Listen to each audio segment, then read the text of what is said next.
بخاری اور مسلم کی ایک حدیث ہے کہ آپ صلی اللہ علیہ وسلم نے ایک شخص کو دیکھا کہ اس پہ سایہ کیا گیا ہے اور لوگ اس کا خیال کر رہے ہیں. پوچھا گیا کہ کیا بات ہے؟ لوگوں نے کہا حضور یہ روزے سے ہیں. فرمایا سفر میں روزہ رکھنا کوئی نیکی نہیں کہ تم ایسے نڈھال ہو جاؤ، ہلکان ہو جاؤ کہ پھر تمہیں کچھ ہوش ہی نہ رہے. ایسا نہ ہو کہ ایک فرض کی ادائیگی دوسرے فرض سے تمہیں روک دے. ایک دفعہ ہم نے بھی ایسی حماقت کی. ہم اپنے ایجوکیشنل ٹرپ پر تھے، ترکی میں جانا ہوا، تو وہاں رات کے وقت ہم استنبول سے سوار ہوئے صبح انقرہ پہنچنے کے لیے. تو ہوا یہ کہ ہم نے سوچا کہ سارا دن تو ٹرین میں بیٹھنا ہے تو بہتر ہے روزہ ہی رکھ لیں، ایسے ہی قضا ہو جائے گا.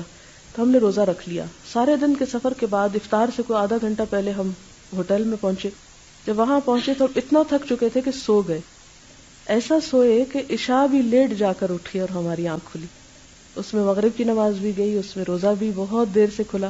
تو اس وقت یہ بہت شدت سے احساس ہوا کہ جب اللہ تعالیٰ نے ایک رخصت دی ہے تو اس سے فائدہ کیوں نہیں اٹھایا جائے. وہ نماز قضا کر دینا زیادہ برا ہے بنسبت اس کے کہ انسان ضرورت کے تحت روزہ چھوڑ دے.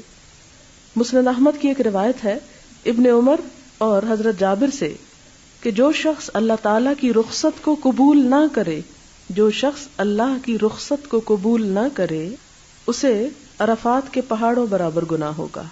ایک اور حدیث میں آتا ہے جس طرح اللہ تعالیٰ یہ پسند کرتے ہیں کہ اس کے فرائض کو، ذمہ داریوں کو، عزائم کو قبول کیا جائے، اسی طرح یہ بھی پسند کرتے ہیں کہ اس کی دی ہوئی رخصتوں سے فائدہ اٹھایا جائے.